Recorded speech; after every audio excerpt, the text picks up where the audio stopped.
En el nombre del Padre, y del Hijo, y del Espíritu Santo. Amén. Vamos a hacer la lección divina del texto del Evangelio según San Mateo, capítulo 2, versículos 1 al 12. La llamada la adoración de los magos. Cuando hubo nacido Jesús en Belén de Judea en tiempo del rey Herodes, unos magos de Oriente llegaron a Jerusalén y preguntaron: ¿Dónde está el rey de los judíos que ha nacido? Porque hemos visto su estrella en Oriente y venimos a adorarlo. Oyendo esto, el rey Herodes se turbó y con él toda Jerusalén. Y convocando a todos los principales sacerdotes y a los escribas del pueblo, se informó de ellos dónde debía nacer el Cristo. Ellos le dijeron: en Belén de Judea, porque así está escrito por el profeta. Y tú, Belén del país de Judá, no eres de ninguna manera la menor entre las principales ciudades de Judá, porque de ti saldrá el caudillo que apacentará a Israel mi pueblo. Entonces Herodes llamó en secreto a los magos y se informó exactamente de ellos acerca del tiempo en que la estrella había aparecido. Después los envió a Belén diciéndoles: Id y buscad cuidadosamente al niño, y cuando lo hayáis encontrado, hacédmelo saber, para que vaya yo también a adorarlo. Con estas palabras del rey se pusieron en marcha, y he aquí que la estrella que habían visto en el oriente iba delante de ellos, hasta que llegando se detuvo encima del lugar donde estaba el niño. Al ver de nuevo la estrella experimentaron un gozo muy grande. Entraron en la casa y vieron al niño con María su madre. Entonces, prosternándose, lo adoraron. Luego abrieron sus tesoros y le ofrecieron sus dones: oro, incienso y mirra. Y avisados en sueños que no volvieran a Herodes, regresaron a su país por otro camino. Bien, empecemos con el texto. Este es un texto precioso. Empiezo diciendo que es, uno de mis preferidos, sobre todo por un evento muy especial de mi vida. Y entonces, por eso lo aprecio muchísimo este texto del Evangelio, y realmente con mucha alegría y mucho gozo comparto con ustedes esta lección. Así que cuando hubo nacido Jesús en Belén, o sea, ya había nacido, ya fue el 25 de diciembre. Algunos dicen que no fue el 25 de diciembre, sin embargo, porque dicen que la iglesia hizo coincidir simplemente las fiestas del Sol Invicto en Roma, en el Imperio Romano, y entonces hicieron coincidir la cuestión. No funciona así, sino que en realidad Dios, que creó todas las cosas y creó todas las cosas con peso y medida, como dice la Escritura, Él fue el que eligió el 25 de diciembre para que nazca su Hijo, según la carne, para que nazca según la carne su Hijo eterno. Entonces, cuando hubo nacido Jesús, o sea, pasado, ya habiendo nacido Jesucristo, o sea, el 25 de diciembre en adelante, nació en Belén de Judea. Nació en Belén de Judea. Y en tiempo del rey Herodes, nos pone aquí no solamente el lugar, sino el tiempo del rey Herodes, unos magos de Oriente llegaron a Jerusalén. Magos. En el comentario de la Biblia de Straubinger dice: magos es el nombre que entre los persas y entre los caldeos se daba a los hombres doctos que cultivaban las ciencias, en especial la astronomía. Y se daba eso porque ellos, magos, bueno, el término magos obviamente es un término de uso occidental. En las traducciones queda entonces como mago. No hay que pensar que esto es muy extraño, ¿sí? La astronomía es la última de las artes liberales. Después de las tres artes, el trivium, la gramática, retórica y lógica, vienen las cuatro artes matemáticas, ¿sí? Que son la geometría, la aritmética, la música y la astronomía. Y todas ellas tienen relación entre sí. Entonces los magos eran hombres muy doctos que logran que conocen todo hasta la astronomía, ¿sí? O sea, todas las artes liberales hasta la astronomía. Entonces, ¿eran astrólogos los magos? Sí, pero no como el astrólogo de la esquina de tu casa o el astrólogo al que cuyas predicciones solés leer en el periódico. No. Los astrólogos antiguos eran hombres muy, muy doctos, muy religiosos y con una ciencia que nuestros astrólogos modernos no tienen, ¿sí? Y un conocimiento de la naturaleza que ellos no tienen. Entonces, generalmente en las cortes reales, incluidas las cortes de Israel, había un astrólogo que procuraba entender no solamente las estrellas, sino el movimiento de la naturaleza y entender en ellos si Dios tenía algo para decir, porque todas estas cosas habían sido hechas por Dios. Así que estos hombres dicen que llegaron a Jerusalén y preguntaron: ¿dónde está el rey de los judíos que ha nacido? Porque hemos visto su estrella en el oriente y venimos a adorarlo. Entonces,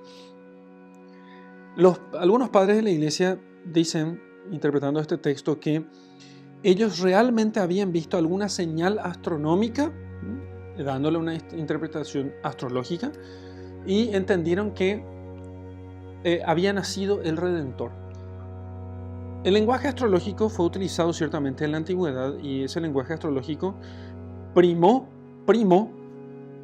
como único modo de entender la revelación de Dios y la voluntad de Dios, o como modo primordial o modo principal entre los pueblos paganos, ¿sí? Y ciertamente la iglesia siempre ha condenado la astrología porque la astrología tiende a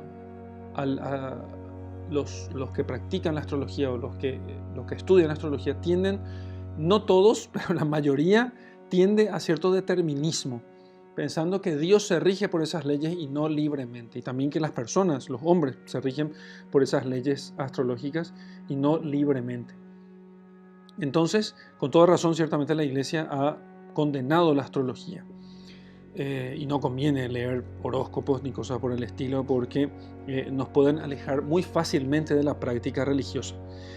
Entonces, pero estos hombres, entendiendo que Dios ciertamente puede hablar a través de numerosos signos, y también ha hablado no solamente a los hombres de la antigüedad, mayor antigüedad todavía, sino a ellos mismos, o sea, ha hablado en la antigüedad a través de signos astrológicos. Entonces ellos entendieron, y fíjense qué acierto, entendieron que había nacido el Redentor, que había nacido el Mesías. Y acertaron, porque de hecho llegaron, o sea, leyendo signos astrológicos, ellos llegan a Jerusalén. Dios les ha hablado a ellos. Ellos esperaban el Mesías. ¿Qué necesitaban ellos para leer aquel signo astrológico? Ellos necesitaban esperar que hubiese un Mesías. Y ese Mesías entonces es Jesucristo, nuestro Redentor. ¿Vieron el signo de las estrellas? Leyeron que así fue y entonces se pusieron en camino.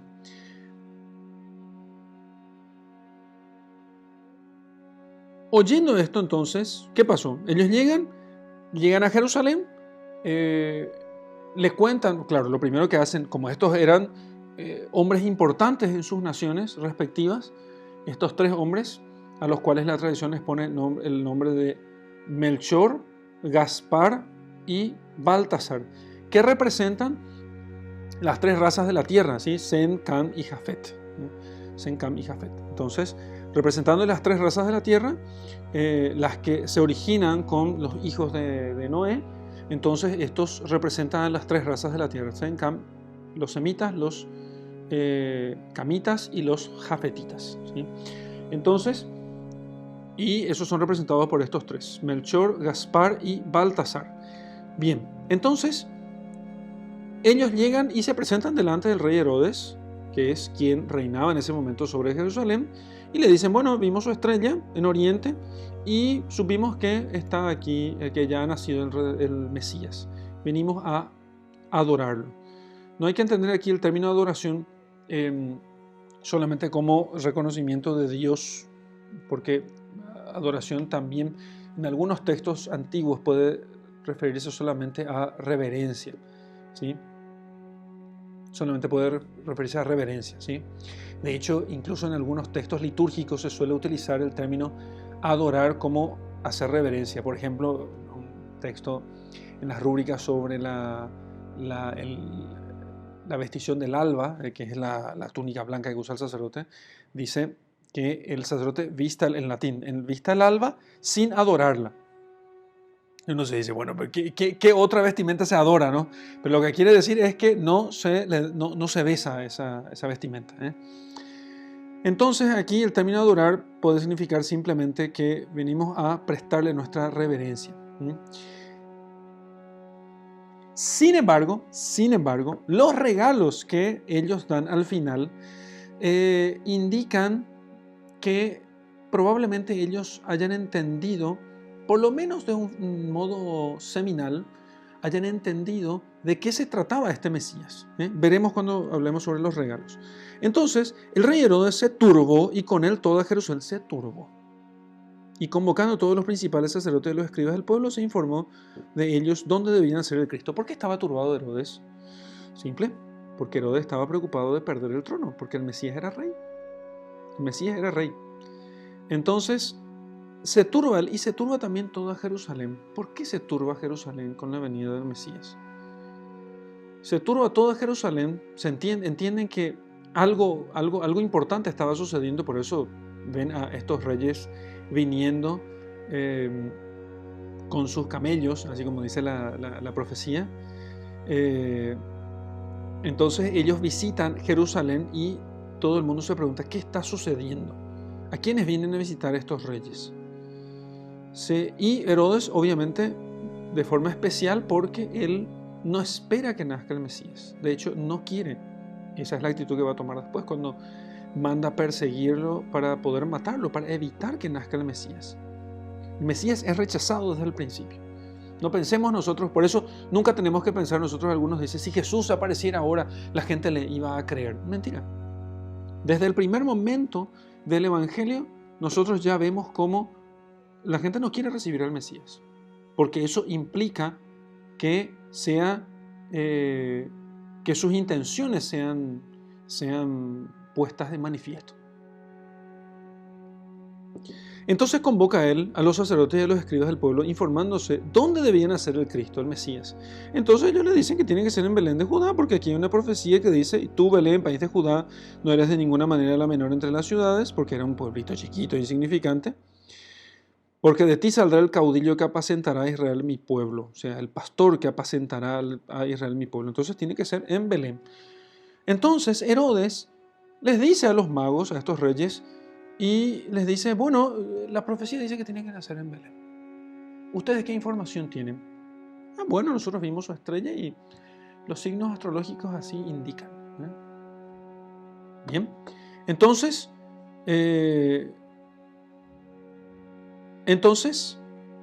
después les envió a Belén diciéndoles, bueno, vayan ustedes, vayan y busquen cuidadosamente al niño, y cuando lo hayan encontrado, hágame saber para que vaya yo también a adorarlo. ¿Qué sucede?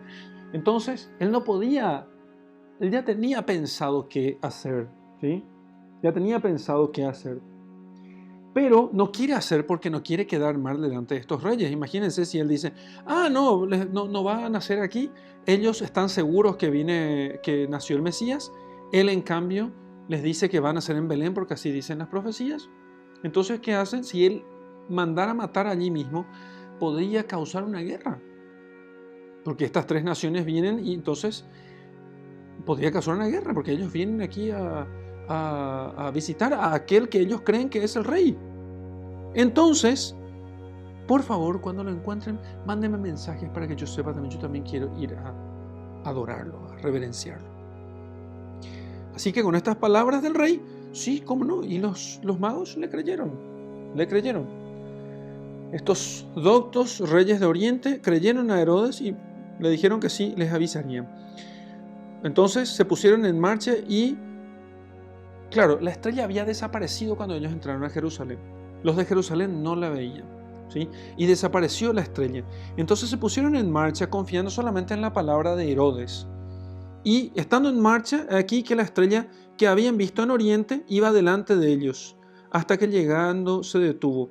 Entonces, esta estrella que aparece aquí, probablemente vieron ellos una estrella, un signo astronómico. Sí, puede que hayan visto un signo astronómico.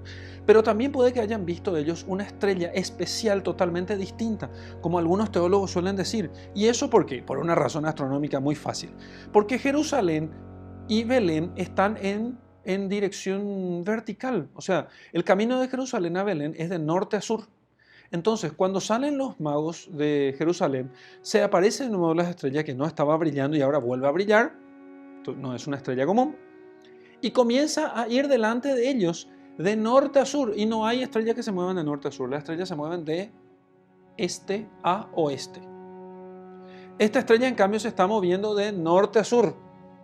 Entonces, ¿qué sucede? Ellos ven, es una estrella especial. Algunos teólogos van a decir entonces que era un ángel especial que se aparece en forma de estrella, toma la forma de estrella, un brillo especial, y este ángel es el que les guía a los magos hasta Belén. Entonces, eso es lo que dice aquí. Entonces, aquí que la estrella que habían visto en Oriente iba delante de ellos, hasta que llegando se detuvo encima del lugar donde estaba el niño. ¿Sí? O sea, ellos como astrónomos vieron que había una estrella especial, y entonces, o esa estrella se les apareció a ellos, o ellos vieron esa estrella en Oriente, y entonces, no una estrella del firmamento, no un signo como suelen decir, porque, qué sé yo, a veces muchas estrellas, cada tanto aparece alguna noticia en el periódico diciendo que ahora se va a la conjunción que era la estrella de Belén, ¿no? La estrella de Belén, estrictamente hablando, era un ángel, porque esa no podía moverse de norte a sur. Entonces, y era una estrella, si no hubiera dicho otra cosa, y los magos no eran tontos. Así que, bueno, entonces, pero aquí lo más importante es lo siguiente, que se detuvo la estrella de encima y ellos, al ver de nuevo la estrella, experimentaron un gozo muy grande. Al ver la estrella, se llenaron de alegría. Al ver la estrella que les indicaba el camino, se llenaron de gozo. ¡Qué expresión tan preciosa! Una expresión preciosísima. Les voy a contar, en la meditación, les voy a contar algo que me sucedió a mí un día y quiero dejar eso como testimonio del amor de Dios, realmente. Pero me parece que es la expresión más preciosa de este texto, cuando ellos dicen que al ver la estrella se llenaron de gozo. Pero aquello no era todavía el gozo que tendrían ellos al ver al niño en brazos de su madre, pero era un signo. Es como nosotros que vemos numerosísimos signos en esta vida, en este mundo, pero todavía no es Dios. Todavía no es Dios. Son signos. Y sin embargo, nos pueden alegrar muchísimo porque esas cosas hablan de Dios. Proclama el firmamento, como dice el Salmo. A ver, el Salmo dice que el cielo habla de las maravillas de Dios, ¿sí? Que el cielo y las estrellas hablan de la magnificencia de Dios, de su grandeza, de su misericordia. Y todo el cielo está hecho justamente para poder hablar de Dios. Los magos sabían de eso. Los magos sabían bien de eso, porque se asombraban ante la grandiosidad de los cielos que giraban alrededor de ellos y que hablaban de las grandezas de Dios. Esa grandiosidad de la creación no era otra cosa que un signo de que Dios era todavía mayor. Ellos se alegran, experimentaron un gozo muy grande cuando vieron de nuevo la estrella. Entraron a la casa y vieron al niño con María su madre. ¿Por qué no vieron a San José? Probablemente en la providencia Dios previó que San José no estuviera en ese momento para que los magos que venían de Oriente no pensaran que José era el padre del niño. Entonces justo Dios previó que José no estuviera en ese momento. Y entonces estaba solamente el niño y su madre, para que ellos vieran que la concepción de aquel niño era una concepción milagrosa. Y entonces se postraron y lo adoraron. Está de nuevo el segundo término, adoración. Venimos a adorarlo y acá se postraron y lo adoraron. Y sus tesoros indican qué pensaban ellos de aquel niño. Le ofrecieron sus dones, oro, incienso y mirra.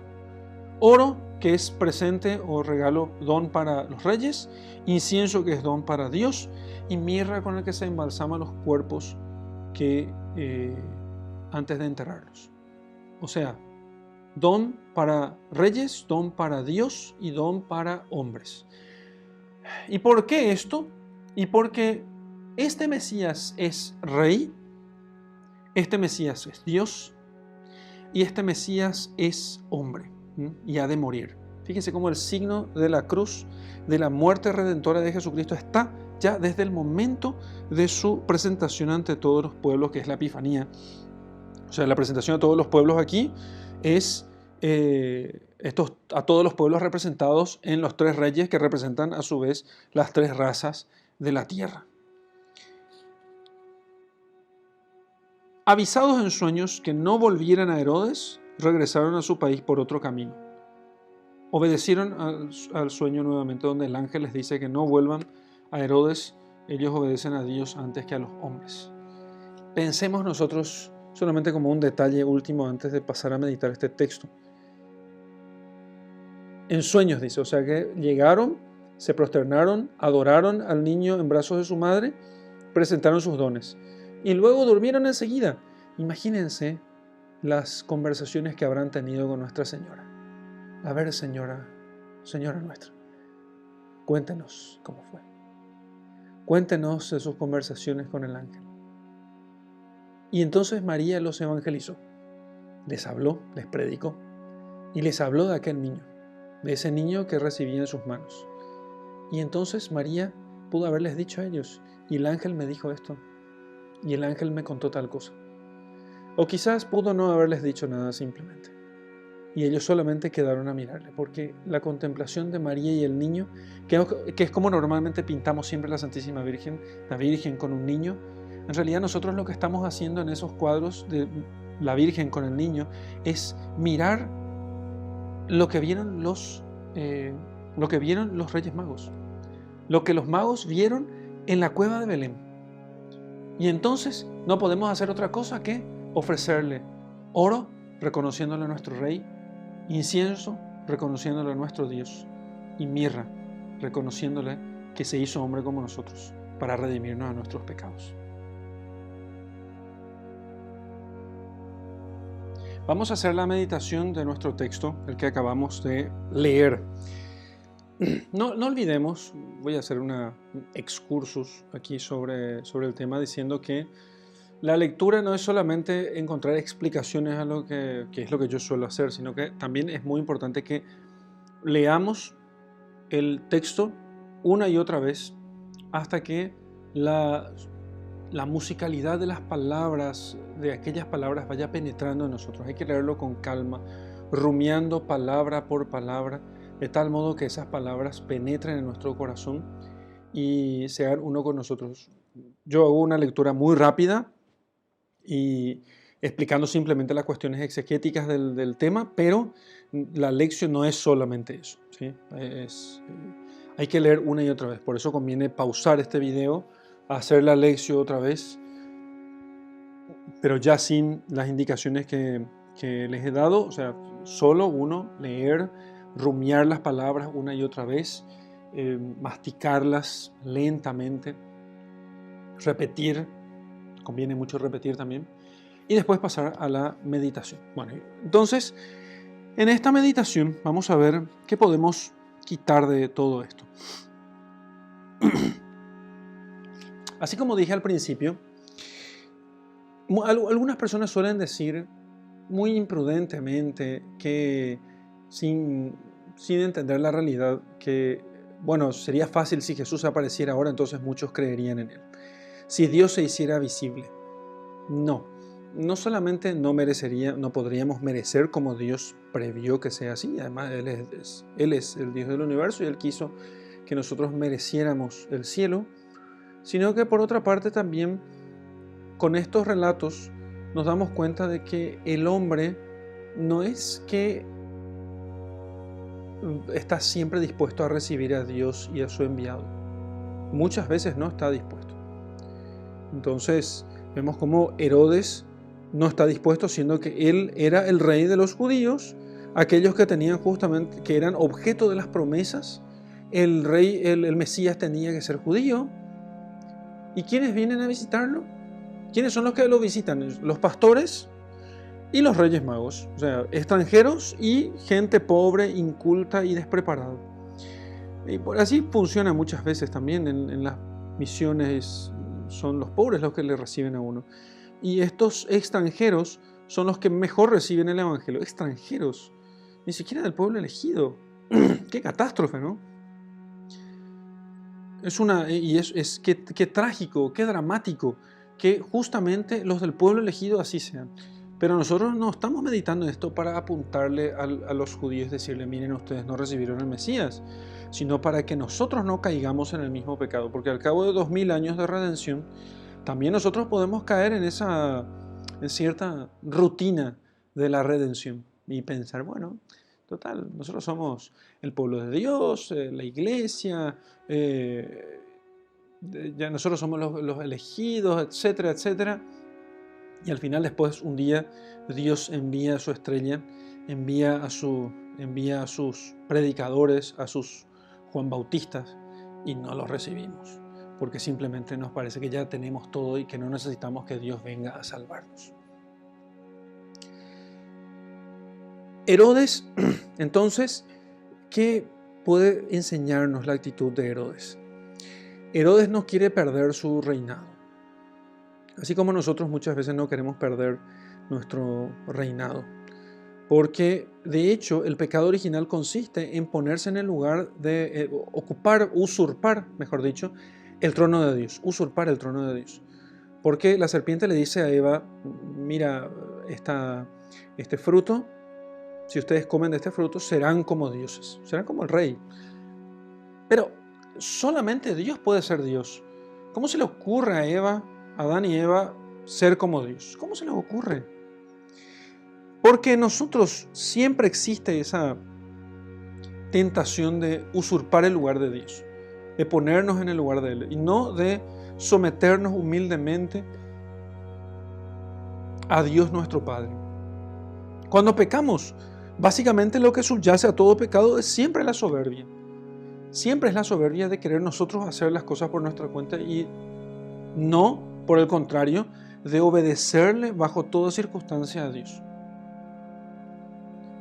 Porque si fuéramos humildes, si fuéramos como niños, siempre obedeceríamos a Dios. Si fuéramos como niños delante del Padre, siempre obedeceríamos a Dios en todo. Porque entenderíamos nosotros que sin Dios nada podemos hacer. Sin mí nada podéis hacer, nos dice el Señor. Entonces, todo pecado siempre es una actitud de soberbia. Siempre está la soberbia por detrás de todos nuestros pecados. Más todavía cuando nosotros conocemos que aquello es un pecado.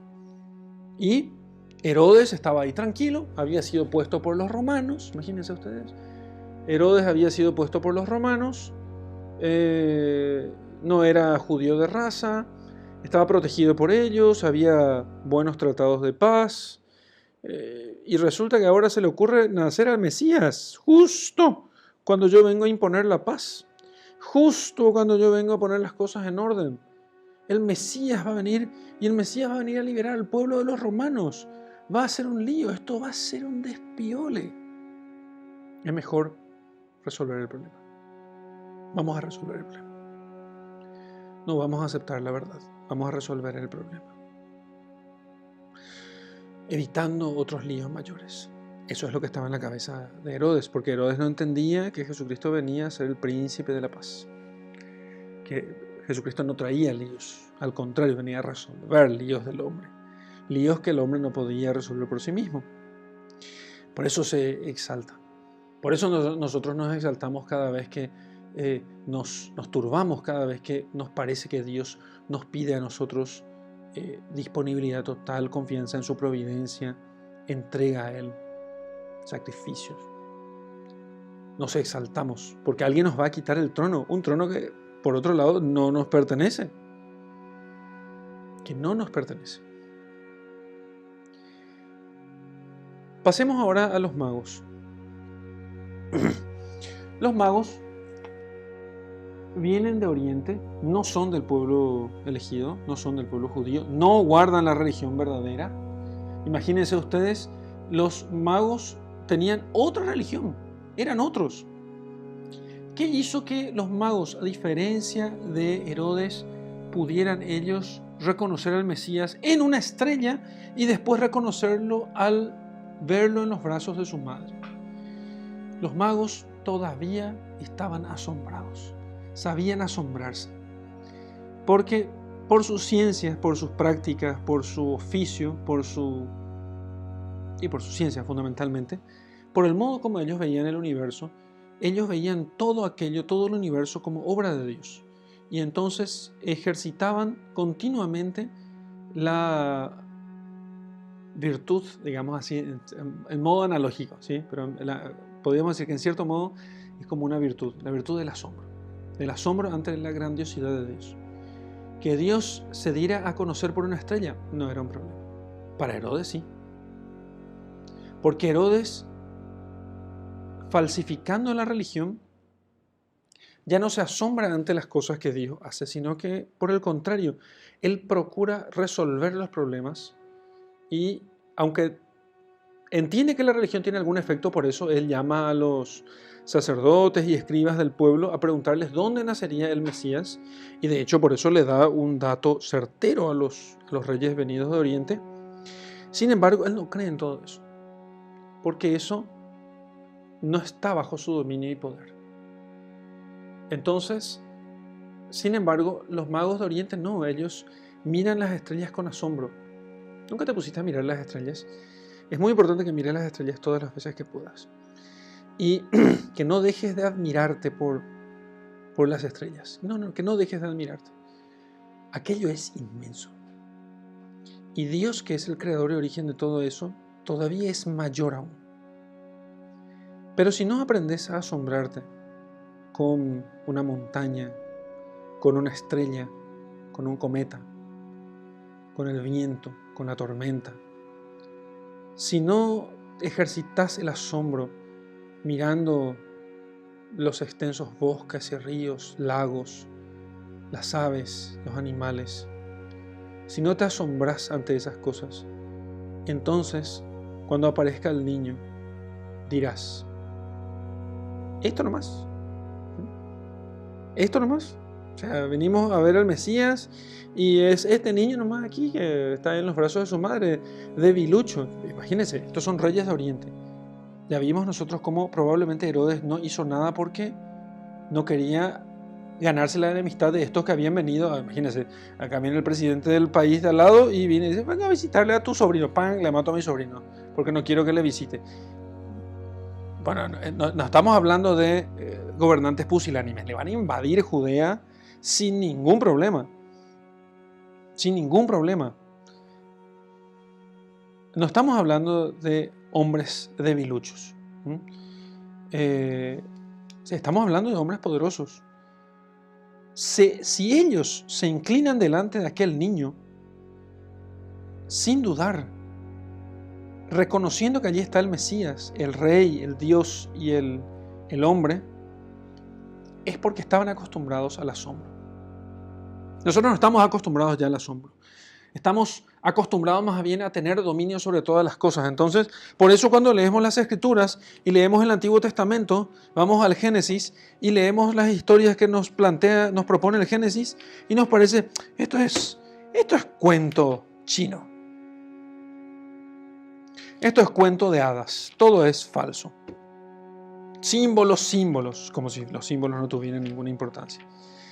Todo esto es mentira. ¿Cómo puede ser tal cosa? ¿Cómo puede ser que una serpiente hable? No, una serpiente no puede hablar.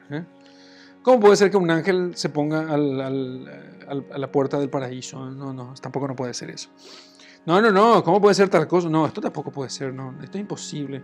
No, ¿cómo es que cruzan el mar con el mar dividiéndose en dos? Tampoco, no, esto no puede ser. Claro, entonces lo que nosotros hacemos es reducir toda la Biblia a un cuentito de niños, sin mayor importancia que dar enseñanzas religiosas simbólicas nada más. Pero les puedo asegurar, el que piensa eso de las Sagradas Escrituras, ni siquiera esos símbolos religiosos puede enseñar a los niños. Porque ha quitado todo asombro. ¿Qué es el asombro? La certeza de que estamos delante de algo que nos supera, que es mucho mayor que nosotros, de algo que es inmenso, que nosotros somos pequeños, somos como niños. Para un niño, sus padres son como dioses más o menos, que no pueden fallar, que no pueden equivocarse. Para un niño, les temen, les respetan, pero les aman también. Ser como niños es asombrarse delante de todas las cosas, asombrarse delante de la creación, asombrarse, admirarse. Y los Reyes Magos se asombraban ante lo que veían. Entonces, cuando se acercaron al niño, acostumbrados al asombro, a mirar las estrellas, ahí estaba, y viendo al niño en brazos de su madre, a ver, voy a leer exactamente como dice, entraron a la casa, imagínense la casa, simple, humilde, totalmente distinta a los palacios a los que estaban ellos acostumbrados. Y entonces, ¿qué sucede? Entrando a la casa, vieron al niño con María, su madre. No dijeron, este no es el rey, ni el Mesías, ni Dios. Prosternándose, lo adoraron. Prosternándose, lo adoraron. Y le presentaron los tesoros, ofreciéndole sus dones, oro, incienso y mirra. Vemos entonces nosotros que la adoración de los magos se da por su capacidad de asombro, ¿sí? Quiero dejar eso muy claro, el tema de la capacidad de asombro de los magos para poder adorar a Dios, porque algunos piensan que por entender mejor la religión, que no significa que no tengamos que entender, pero por poder explicar y compañía y todo eso es lo que va a hacer el agente religioso. Yo quiero decirles que todo el sistema educativo está preparado para hacer gente atea e incrédula. Sí, por supuesto, el sistema educativo está para hacer gente atea e incrédula, para hacer gente relativista, agnóstica, etc. Porque es un sistema que les quita el asombro. Ellos, engañados, piensan, todos los que egresan del sistema educativo moderno, piensan que ellos tienen poder y dominio sobre las cosas, que pueden conocer todas las cosas y que pueden penetrar los misterios más profundos con una simple ecuación. Con muchos grandes científicos, grandes entre comillas, ¿no? Entre muchas comillas. Y sin embargo no se puede hacer eso. Detrás de lo creado hay un gran misterio. No podemos olvidar esa razón de misterio. No podemos olvidar que existe ese tal misterio. Y delante de las estrellas, una de las cuales se presenta a los magos, existe un misterio que supera todas las cosas. No hace falta hacer ningún ejercicio, ni leer ningún artículo, leer libros, no hace falta hacer ningún ejercicio especial para poder adquirir de nuevo la capacidad de asombro. Lo que tendríamos que hacer es simplemente mirar las estrellas. En el Principito hay un hombre, uno de los últimos planetas que el Principito visita antes de llegar a la Tierra, es el planeta del Contador. ¿Se acordarán de la novela El Principito de Antoine de Saint-Exupéry? Y el contador quería poseer las estrellas y su única técnica para poseer las estrellas era contar las estrellas. Pero las estrellas no pueden ser poseídas solamente por contarlas. Entonces él quería poseer estrellas contando las estrellas para poder adquirir más estrellas. Aquello le pareció muy extraño al Principito. Entonces nosotros pensamos que, bueno, ya sabemos que son bolas de gas que están allá arriba explotando a miles de millones de kilómetros de aquí. Y bueno, son solamente eso. Solamente eso. Eso es ridículo pensar, porque si lo más probable es que estemos nosotros solos, solititos, recontra solitos en el universo, ¿qué cuernos hacen esas bolas de gas explotando y ardiendo a miles de millones de kilómetros de aquí? ¿Qué sentido tiene? Si existiera Dios y aquello fuera un sinsentido, Dios sería un no solamente un absurdo, sería malo, y eso es imposible. Tenemos 1000 modos de probar que Dios existe, por vía de la razón y deducciones que pueden ser más o menos fuertes, pero las cosas tienen sentido, pero ese sentido no se adquiere, no se alcanza, no se penetra ese sentido, sino únicamente adquiriendo, conservando o la capacidad de asombro, asombrándonos ante el misterio. Tenía razón aquellos hombres de ciencia que decían que el planeta Tierra era como una canica, una balita, como decimos en Paraguay, una balita azul en el medio del espacio y que no tiene mayor relevancia o importancia en el espacio. No, tiene relevancia, porque nosotros podemos ver el universo, nosotros podemos ver su grandeza y podemos admirarlo. Y lo que nos hace diferentes a nosotros es que nosotros podemos admirar aquello. Ningún ser vivo, por más de que pueda existir, que estaban saliendo las noticias que encontraron algún tipo de vida en Venus, no importa todos los tipos de vida que encuentren por todas partes, nosotros podemos asombrarnos, podemos admirar el universo, podemos quedar estupefactos ante lo que vemos nosotros, podemos mirar aquello y decir qué grandes son, qué gran cosa es todo esto, qué impresionante. Solo nosotros podemos impresionarnos, porque nosotros podemos entender que en ello existe algún sentido, y eso hace valer la pena todo el universo. Eso hace valer la pena absolutamente todas las cosas. Por eso, lo que hizo que los Reyes Magos venidos de Oriente pudieran entender en ese signo casi insignificante a los ojos de cualquier vulgar, ese signo que no lo hubiera visto aquel hombre que estaba preocupado simplemente con las cosas de este mundo. Porque otra cosa más, casi olvido. Antropos, ¿saben lo que significa antropos? Antropos es hombre en griego. Antropos, tropos es girar. ¿Y hacia dónde gira el hombre? Si es el único ser animal que su dirección es vertical, él gira hacia arriba. Todo el sentido de su vida está hacia la contemplación. El sentido de su vida no es el trabajo, sino trabajar 6 días a la semana para que un día a la semana él pueda girar hacia arriba, levantar las manos hacia el cielo y adorar a Dios. Porque allí está toda la complejidad de su existencia, está allí. Así únicamente puede tener sentido todo. El hombre es antropos porque él puede girar hacia arriba. Y los Reyes Magos pudieron entender en aquel signo que pasó desapercibido para la gran mayoría de los hombres vulgares. Ellos entendieron que allí estaba el signo del Mesías. Herodes tenía las profecías, no las comprendía por su incapacidad de asombro y porque estaba pegado además a su trono.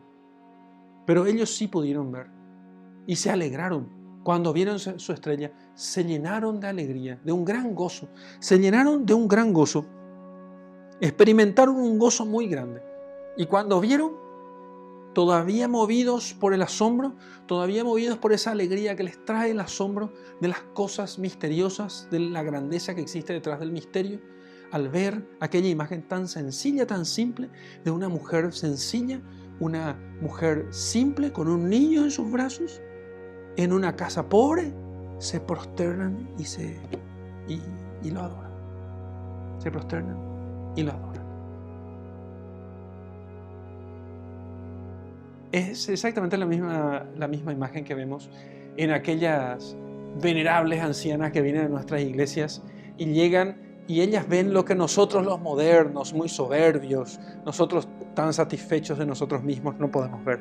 Ellas llegan y se arrodillan porque allí está Dios. Y ellas dirán, ahí está Dios. ¿No lo ves? ¿Cómo puede ser que no veas a Dios? ¿Cómo puede ser que no lo veas? Porque nos falta capacidad de asombro. Nos falta capacidad de asombro, que es innata, que la tenemos todos, pero nuestra educación se encarga de romperlas en pedacitos y de hacer que los mejores de nosotros simplemente escupan datos a pedazos. Pero eso no es asombro, no es conocimiento general de todas las cosas, no es la sabiduría que le permitió a los magos de Oriente venir de lejos para adorar a Dios y traer exactamente los dones que necesitaban traer. Hasta aquí nuestra meditación. Vamos a hacer oración sobre el texto que leímos y la meditación que hemos hecho. Y vamos a pedir a Dios la gracia de ser como niños, como estos Reyes Magos, tan poderosos, tan grandes, tan enormes, y sin embargo los vemos allí prosternados delante de una simple y aparentemente vulgar madre y un aparentemente vulgar niño, pero en los cuales ellos vieron toda la grandeza de la divinidad. En nombre del Padre, del Hijo y del Espíritu Santo. Amén. Qué ignorantes nos hace nuestra soberbia. Qué ignorantes nos hace nuestra soberbia, Señor. Y qué sabios nos puede hacer la pequeñez de esa pequeñez de niños a la cual nos invitas.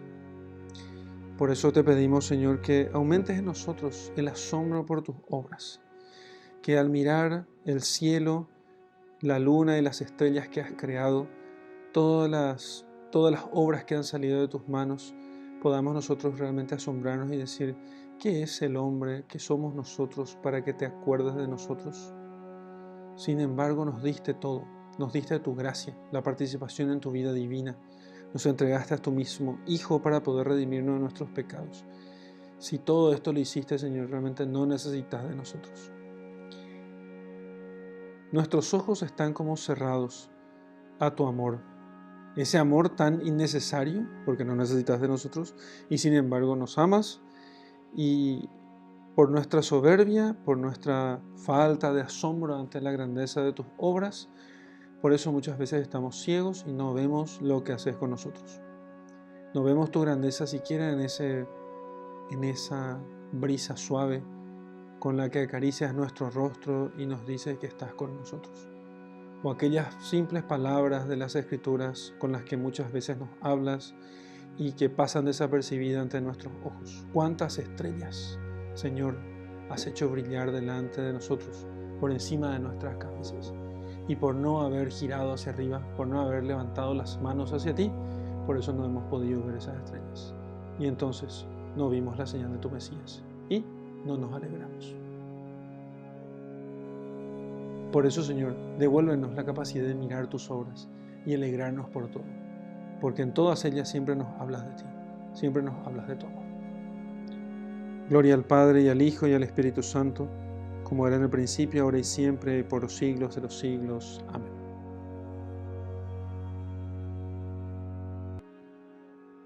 Muy bien, para terminar esta lección divina, te invito a que esta vez vas a hacer algo que puede que te cueste un poco, pero quiero que hagas eso durante esta semana. Busca un lugar alejado y mira las estrellas. Y si no podés hacerlo, espero que lo puedas, y que si no lo puedas, hagas el esfuerzo máximo para poder hacerlo. Habría que alejarse un poco de la ciudad. Quiero que cada noche te quedes a mirar las estrellas. Si aprendes a mirar las estrellas y a ver en ellas la grandiosidad de la obra de Dios, entonces a partir de allí podrás bajar a mirar otras cosas también grandiosas. Y aún en la hierba más pequeña y insignificante del patio de tu casa, vas a poder ver, asombrarte de Dios que obra en ella y que también obra en vos. Es necesario que volvamos a recuperar eso, y este ejercicio de contemplación puede ayudar muchísimo a que podamos recuperar en nosotros la capacidad de asombro que necesitamos para ver la estrella del Mesías y llenarnos de alegría. Y te dejo con mi bendición. En el nombre del Padre, del Hijo y del Espíritu Santo. Amén.